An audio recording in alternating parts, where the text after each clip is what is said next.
kuntum tumbuh melata, sayang merbah di pohon cemara. Assalamualaikum mulanya kata, saya sembah pembuka bicara. Assalamualaikum warahmatullahi wabarakatuh. Salam sejahtera dan salam satu Malaysia.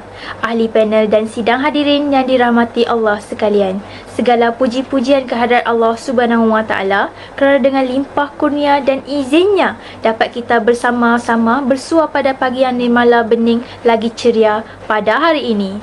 Sebelum saya memperkenalkan ahli-ahli panel kita yang cantik-cantik lagi segak-segak ini, izinkan saya untuk mengupas terlebih dahulu tajuk forum kita pada hari ini. Tajuk forum kita berkisar perundangan Islam dan sekular menemui titik temu dalam dunia global. Isu yang sangat penting dan relevan dalam konteks negara kita, iaitu bagaimana kita dapat mengharmonikan sistem perundangan Islam dan juga sistem perundangan moden, khususnya dalam negara yang mengamalkan sistem sekular. Perbincangan ini penting kerana kita ingin memastikan bahawa nilai-nilai Islam dan prinsip-prinsip syariah tetap dihormati. Namun, dalam masa yang sama juga, kita hidup dalam dunia yang serba moden dan berbilang budaya. Adakah kedua-dua sistem ini boleh berfungsi secara serentak? Mari kita dengarkan pendapat daripada para panelis yang hebat yang telah dijemput pada pagi ini. Sebelum kata bersulam bicara, sebelum ilmu menusuk di dada. Kata orang, tak kenal maka tak cinta. Sebelum kita meneruskan perbincangan kita dengan lebih mendalam, izinkan saya memperkenalkan barisan ahli panel yang sudi meluangkan masa bersama kita pada hari ini. Panel kita yang pertama iaitu Dr. Intan Nur Syazwana binti Sabudin. Beliau merupakan seorang pakar dalam bidang perundangan Islam serta pensyarah kanan di Universiti Islam Syariah Malaysia. Dengan kepakaran yang luas dan penerapan syariah dalam sistem perundangan moden, beliau telah banyak menyumbang kepada kajian dan penerbitan dalam bidang ini. Selamat datang Dr. Intan. Seterusnya, kita bersama dengan Encik Ahmad Najwan bin Nazimi Faisal, seorang peguam serta pengamal undang-undang yang berpengalaman dalam isu-isu pelaksanaan undang-undang Islam, khususnya di negara-negara sekular. Beliau banyak terlibat dalam kes-kes berkaitan dengan perundangan Islam serta sering dijemput untuk memberikan pendapat serta pandangan dalam forum-forum ilmiah dan perundangan. Terima kasih kerana bersama kami Encik Ahmad Najwan. Dan akhir sekali, kita amat berbesar hati menerima kehadiran Puan Hajah Siti binti Abdullah. Beliau merupakan seorang ahli akademik serta pengkaji dalam bidang perbandingan Islam, perbandingan sistem perundangan antarabangsa dengan fokus terhadap perbezaan antara sistem sekular dan syariah. Kajian beliau telah banyak memberi impak dalam memahami persamaan dan perbezaan antara kedua-dua sistem ini. Selamat datang Puan Hajah Siti. Dengan kehadiran panel-panel yang berkaliber ini, kita pasti dapat menggali pelbagai perspektif yang menarik mengenai topik perbincangan kita pada hari ini. Tanpa melengahkan masa, mari kita teruskan dengan sesi perbincangan kita. Baiklah, soalan pertama yang ingin saya ajukan kepada Dr. Intan. Doktor, sebagai pakar undang-undang syariah, apakah cabaran utama yang dihadapi dalam usaha untuk mengharmonikan sistem perundangan Islam dengan sistem perundangan moden di negara-negara yang mengamalkan sistem sekular? Baiklah, terima kasih kepada saudari moderator untuk menjawab persoalan yang diajukan. Salah satu cabaran utama dalam usaha mengharmonikan sistem perundangan Islam dengan sistem perundangan moden di negara sekular adalah perbezaan asas dalam prinsip yang mendasari kedua-dua sistem ini. Kita boleh lihat, sistem perundangan Islam berlandaskan prinsip syariah yang menekankan keseimbangan antara hak individu, kepentingan masyarakat dan keadilan sosial berdasarkan wahyu dan sunnah. Syariah bertujuan membentuk satu sistem yang holistik merangkumi kehidupan manusia daripada ibadah, muamalat, jenayah sehingga kepada pemerintahan. Undang-undang Islam juga memberi penekanan pada maqasid syariah, iaitu pemeliharaan agama, nyawa, akal, keturunan dan harta yang menjadi asas dalam memastikan keadilan dan kesejahteraan umat. Tetapi sebaliknya, dalam sistem perundangan moden, khususnya di negara-negara sekular, lebih cenderung berasaskan prinsip kebebasan individu, hak asasi manusia dan pluralisme agama. Sistem ini menitik beratkan aspek hak-hak individu tanpa mengira latar belakang agama dan budaya, serta berpandukan kepada perlembagaan undang-undang sivil yang berkembang mengikut keperluan masyarakat. Pendekatan ini seringkali menimbulkan cabaran dalam penyelesaian dengan prinsip syariah, terutama dalam isu-isu yang berkaitan dengan hak wanita, kebebasan beragama, perbankan Islam dan hukuman jenayah yang berbeza dengan prinsip undang-undang sekular. Di negara-negara sekular, undang-undang yang digubal biasanya berdasarkan nilai-nilai universal yang diiktiraf secara global, termasuk kebebasan beragama dan kesaksamaan gender yang kadang-kala bertentangan dengan interpretasi tertentu dalam undang-undang Islam. Contohnya, dalam hal undang-undang keluarga Islam, aspek seperti poligami, pembahagian harta pusaka dan pemakaian undang-undang hudud seringkali menjadi titik perdebatan kerana perbezaan prinsip antara syariah dan hak asasi manusia bersih moden. Oleh itu, untuk mencari titik pertemuan antara kedua sistem ini merupakan cabaran besar yang memerlukan pendekatan yang seimbang dan inovatif. Baiklah, terima kasih Dr. Intan. Memang dapat dilihat cabaran terbesar adalah bagaimana untuk mencari keseimbangan antara kebebasan individu dan prinsip-prinsip syariah. Baiklah, soalan seterusnya saya ingin ajukan kepada Encik Ahmad Najwan. Baik Encik Ahmad, sebagai seorang peguam yang berpengalaman dalam mengendalikan kes-kes berkaitan undang-undang Islam di negara sekular, bagaimana Encik melihat isu ini? Apa yang perlu dilakukan untuk memastikan sistem perundangan dapat berfungsi dalam kerangka sistem perundangan moden? Baiklah, bismillahirrahmanirrahim. Assalamualaikum warahmatullahi wabarakatuh. Bagi menjawab persoalan yang diajukan oleh Cik Moderator kita, iaitu tentang cabaran dalam pelaksanaan undang-undang Islam di negara sekular serta langkah-langkah yang boleh diambil bagi memastikan ia dapat diterima dengan lebih baik. Salah satu cabaran terbesar dalam isu ini adalah tentang tahap penerimaan dan pemahaman masyarakat terhadap konsep syariah itu sendiri. Ramai yang beranggapan bahawa undang-undang Islam ini terlalu rigid ataupun tidak sesuai digunakan dalam kehidupan yang moden. Sedangkan jika kita benar-benar memahami prinsip syariah, kita akan dapati bahawa ia sangat menitik beratkan aspek keadilan, kesejahteraan dan hak asasi manusia.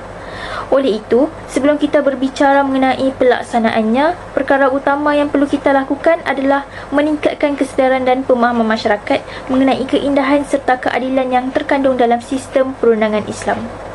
Baiklah, satu pendekatan yang boleh dipertimbangkan ialah dengan mewujudkan sistem perundangan hybrid, di mana undang-undang Islam dapat diterapkan dalam aspek tertentu seperti aspek kekeluargaan, warisan dan kewangan Islam, tanpa adanya bercanggah dengan sistem sivil yang sedia ada.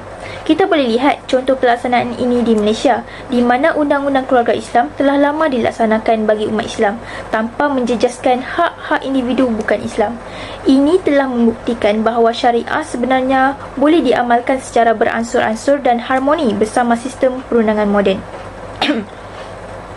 Namun, untuk memastikan perkara ini berjaya, kita memerlukan kerjasama oleh semua pihak. Antaranya, pihak institusi perundangan, pengamal undang-undang dan juga pihak kerajaan. Peranan mereka amat penting dalam membentuk dasar yang membolehkan syariah diterima sebagai sebahagian daripada sistem undang-undang negara.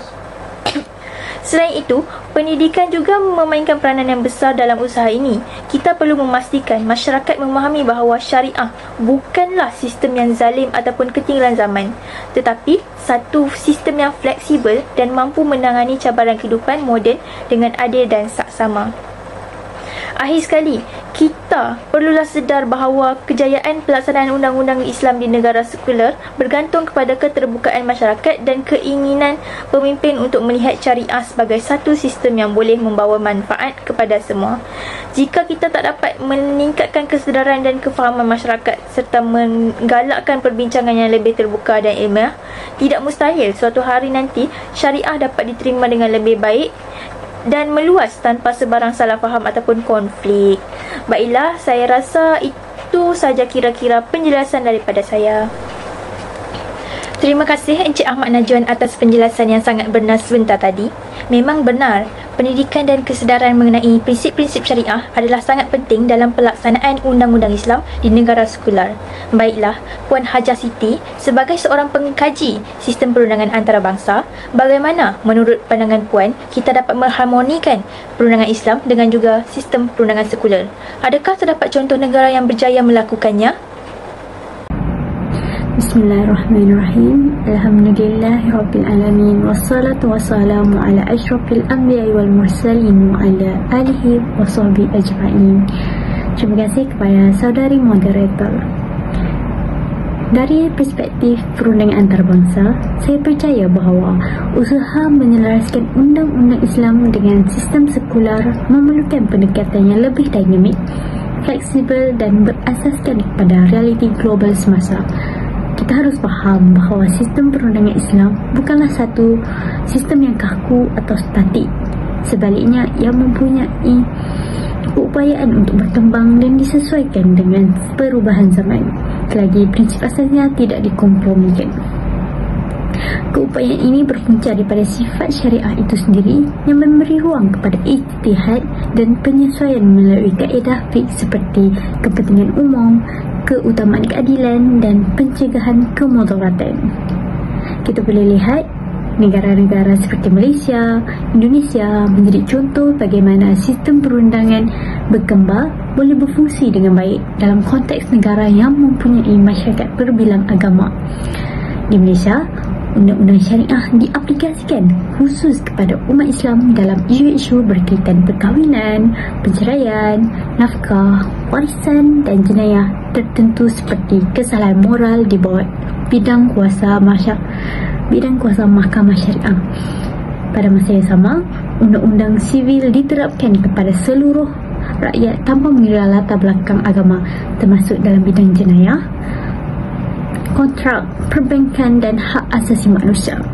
Pendekatan ini membolehkan kedua-dua sistem berfungsi secara harmoni, di mana perundangan syariah tetap terpelihara dalam aspek yang relevan tanpa bercanggah dengan kerangka perundangan moden yang lebih luas. Kita lihat pula di negara Indonesia yang menerapkan pendekatan yang sedikit berbeza dengan membenarkan pelaksanaan undang-undang syariah secara lebih mendalam di wilayah tertentu. Kita tengok di Aceh yang memberi autonomi khas untuk mengamalkan undang-undang Islam dalam beberapa aspek kehidupan sosial dan jenayah. Namun, secara keseluruhan, Indonesia masih mengekalkan sistem perundangan nasional yang bersifat sekular dan berpandukan perlembagaan negara.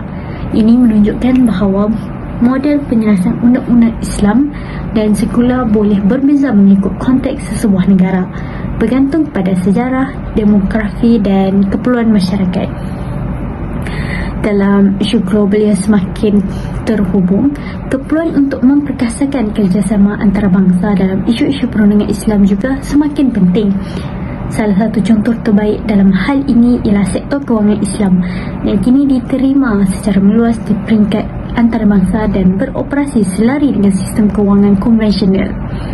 Bank-bank dan institusi kewangan di banyak negara termasuk Eropah dan Amerika Syarikat telah membuka bahagian perbankan Islam yang menawarkan produk dan perkhidmatan berasaskan prinsip syariah seperti pembiayaan tanpa riba, sukuk dan takaful. Kejayaan sistem kewangan Islam dalam menyesuaikan diri dengan persekitaran ekonomi global menunjukkan bahawa prinsip-prinsip syariah boleh diterapkan dalam konteks moden tanpa menjejaskan keharmonian antara sistem Islam dan sistem perundangan sekular. Pendekatan yang sama boleh diambil dalam bahagian atau bidang lain seperti undang-undang keluarga, hak asasi manusia dan penyelesaian konflik dengan mencari titik keseimbangan yang menghormati prinsip syariah serta piawaian undang-undang antarabangsa. Jadi kesimpulannya, penyelarasan antara undang-undang Islam dan sistem sekular bukanlah sesuatu yang mustahil, tetapi ia memerlukan pendekatan yang pragmatik berasaskan pada kajian ilmiah dan mengambil kira konteks sosial seperti geopolitik yang lebih luas. dengan memanfaatkan model perundangan berkembar seperti yang diamalkan di Malaysia dan di Indonesia serta memperkukuhkan kerjasama antarabangsa dalam bidang perundangan Islam, kita dapat mewujudkan satu sistem yang lebih eksklusif dan berdaya tahan dalam menghadapi cabaran dunia moden. Terima kasih Puan Hajah Siti. Saya setuju bahawa negara seperti Malaysia dan Indonesia memberikan contoh bagaimana sistem perundangan Islam dan juga sekular dapat berfungsi secara serentak. Sekarang, kita telah mendengarkan beberapa pandangan yang sangat bernas mengenai cabaran dan penyelesaian dalam mengharmonikan kedua sistem ini. Untuk sesi yang terakhir pula, saya ingin bertanya kepada semua ahli panel kita, Dr. Intan, Encik Ahmad Najwan dan juga Puan Hajah Siti, apakah cadangan anda untuk memastikan sistem perundangan Islam dapat diharmonikan dengan sistem perundangan moden tanpa mengabaikan bidang syariah? Baiklah, salah satu cadangan utama dalam usaha mengharmonikan sistem perundangan Islam dengan sistem perundangan moden di negara sekular ialah dengan mewujudkan platform perbincangan yang lebih luas dan inklusif. Platform ini harus melibatkan pelbagai pihak berkepentingan termasuk pakar undang-undang, ahli akademik, pembuat dasar, badan kehakiman, institusi agama serta wakil masyarakat umum. Perbincangan yang terbuka dan berterusan akan membolehkan pemahaman yang lebih mendalam mengenai perbezaan dan persamaan antara kedua-dua sistem, seterusnya membantu dalam mencari titik keseimbangan yang adil. Langkah dalam merealisasikan cadangan ini adalah dengan mengadakan wacana ilmiah yang lebih kerap melalui seminar, forum, bengkel dan sidang meja bulat yang membincangkan isu-isu perundangan secara objektif dan menyeluruh. Ini termasuk kajian terhadap sistem perundangan Islam yang diamalkan di pelbagai negara bagi memahami model yang paling sesuai untuk diaplikasikan dalam konteks negara sekular. Dengan adanya perbincangan seperti ini, pelbagai perspektif boleh diketengahkan dan dinilai berdasarkan prinsip maqasid syariah serta prinsip keadilan sejagat. Selain itu, aspek pendidikan dan kesedaran masyarakat mengenai keadilan yang terkandung dalam undang-undang syariah juga perlu diberikan penekanan. Banyak salah faham mengenai perundangan Islam berpunca daripada kurangnya pemahaman yang mendalam terhadap falsafah dan objektif syariah itu sendiri. Oleh itu, program kesedaran awam seperti kempen media, kuliah umum dan bahan pendidikan harus diperbanyakkan agar masyarakat lebih memahami bagaimana undang-undang syariah berfungsi dalam memastikan keadilan sosial dan kesejahteraan masyarakat. Di samping itu, mekanisme perundangan yang dapat berfungsi dengan harmoni antara kedua-dua sistem juga perlu diwujudkan. Ini boleh dicapai melalui pendekatan perundangan yang lebih fleksibel seperti sistem dui perundangan atau penyelesaian undang-undang yang mengambil kira prinsip-prinsip syariah tanpa bercanggah dengan hak manusia yang diiktiraf secara universal. Beberapa negara telah berjaya mengadaptasi sistem ini di mana undang-undang syariah dan undang-undang sivil berfungsi secara komplementari, bukan bertentangan. Sebagai contoh, dalam bidang kewangan Islam, banyak negara telah berjaya mengintegrasikan prinsip syariah ke dalam sistem ekonomi moden tanpa mengabaikan keperluan perundangan konvensional. Perkara yang sama boleh diterapkan dalam aspek lain seperti undang-undang keluarga, jenayah dan muamalat, di mana elemen-elemen syariah yang relevan boleh disesuaikan agar selari dengan keperluan semasa tanpa menjejaskan asas syariah itu sendiri. Kesimpulannya, usaha untuk mengharmonikan sistem perundangan Islam dengan sistem perundangan moden memerlukan pendekatan yang bersifat inklusif dan dinamik. Dengan mewujudkan platform perbincangan yang menyeluruh, meningkatkan kesedaran masyarakat dan memperkenalkan mekanisme perundangan yang lebih fleksibel, titik keseimbangan antara kedua-dua sistem ini dapat dicapai. Langkah ini bukan sahaja memastikan keadilan yang lebih komprehensif, tetapi juga mengukuhkan kestabilan sosial dan keharmonian dalam masyarakat yang berbilang latar belakang. Baiklah, cadangan untuk mengharmonikan sistem perundangan Islam dengan sistem perundangan moden. Saya percaya bahawa untuk memastikan sistem perundangan Islam dapat diharmonikan dengan sistem perundangan moden tanpa mengabaikan bidang syariah, kita perlulah menggubal undang-undang yang fleksibel dan inklusif. Ini bermaksud bahawa undang-undang Islam perlu diberikan ruang untuk berfungsi dalam bidang yang sesuai, namun dalam batasan yang jelas agar tidak menggugat kebebasan individu serta selaras dengan prinsip keadilan yang diamalkan dalam sistem perundangan moden. Fleksibiliti dalam penggubal undang-undang amatlah penting kerana ia boleh membolehkan syariah berkembang mengikut keperluan semasa tanpa mengorbankan prinsip asasnya. Kita boleh melihat contoh di beberapa negara yang telah mengamalkan sistem perundangan hybrid, di mana undang-undang Islam diterapkan dalam aspek tertentu seperti kekeluargaan, warisan dan kewangan Islam. Model seperti ini membolehkan syariah berfungsi tanpa menimbulkan percanggahan dengan sistem sivil yang sedia ada. Namun begitu, untuk mencapai keharmonian ini, beberapa faktor perlu diberikan perhatian.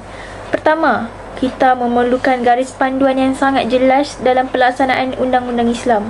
Sebarang peruntukan yang melibatkan syariah perlu ditetapkan dengan teliti supaya tidak menimbulkan kekeliruan ataupun pertindihan dengan undang-undang sivil. Ini juga akan memastikan bahawa masyarakat memahami dengan jelas batasan ataupun skop pelaksanaan syariah dalam konteks negara yang moden.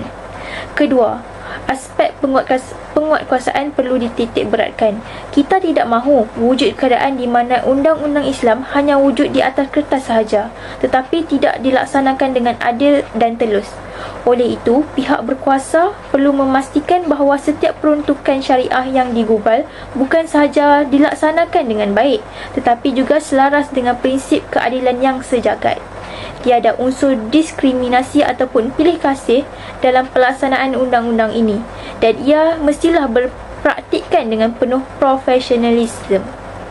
Ketiga, dialog yang terbuka dan berterusan antara pihak berkuasa dan masyarakat amatlah diperlukan.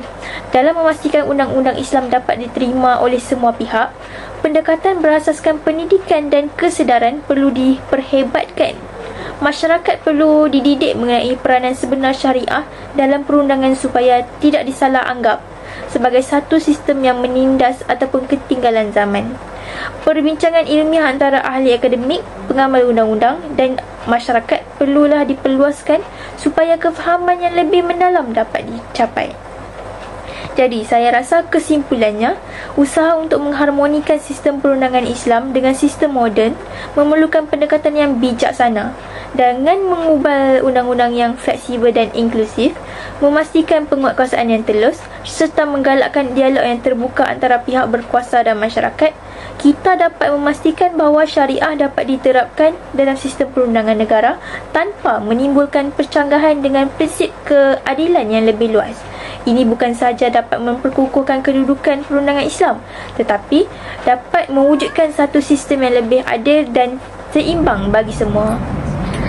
Baiklah, saya mencadangkan agar kita memperkukuhkan dan memperluaskan kerjasama antarabangsa dalam bidang perundangan Islam, khususnya dalam aspek kewangan dan ekonomi. Dalam dunia yang semakin global, perpaduan antara negara-negara Islam serta kolaborasi dengan masyarakat antarabangsa amat penting bagi memastikan kewangan Islam terus berkembang dan mendapat pengiktirafan yang lebih meluas. Sebagai contoh, usaha sama dalam pembangunan dan pengenalan produk kewangan Islam yang inovatif perlu dipertingkatkan agar produk tersebut bukan sahaja mematuhi prinsip-prinsip syariah tetapi dapat diterima secara meluas dalam pasaran global. Hal ini termasuklah memperkenalkan instrumen kewangan Islam yang lebih bersifat kompetitif, berdaya saing dan sejajar dengan perkembangan ekonomi moden tanpa mengobarkan nilai-nilai Islam.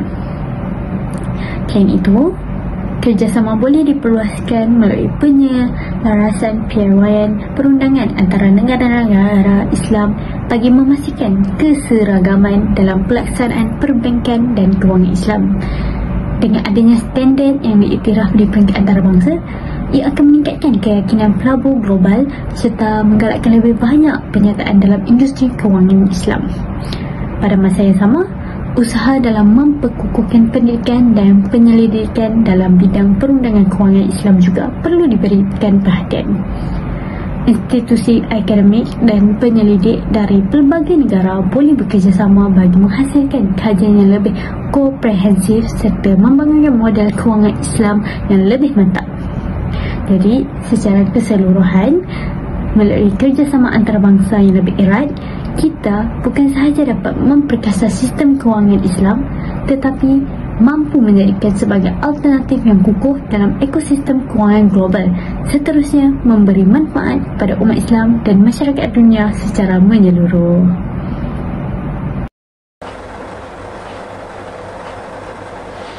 Baiklah, terima kasih kepada semua ahli panel atas pandangan yang sangat bernas dan konstruktif sebentar tadi.